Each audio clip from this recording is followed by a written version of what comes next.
Welcome to the Slop Temple. We pray this video helps. You start by duplicating the background layer so you can always revert. This is essential. Once done, zoom to 100% and locate the exact area of unwanted light or flare because accuracy matters. Make a new empty layer above so your corrections stay non-destructive.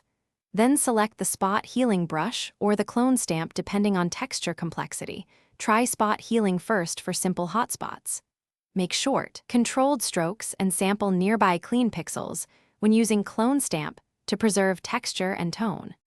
Now you refine. Switch to the clone stamp tool and set opacity to about 20–50% so changes build naturally. You want to sample nearby clean areas by holding Alt or Option and clicking, then paint over the bright spot with short strokes. If texture is complex, sample frequently to avoid repeating patterns.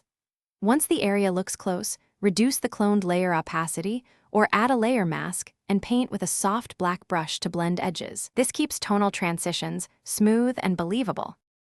Finish by matching tone. Add a curves or levels adjustment layer clipped to your edit layer and tweak midtones and highlights so the repair matches surrounding areas. Make subtle moves. Extreme shifts break realism.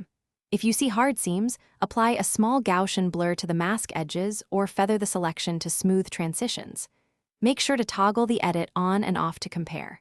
If something looks wrong, undo a few steps, try a different sample source, or lower the layer opacity. Those quick fixes usually solve common problems. Thanks for watching. Consider subscribing if we helped you.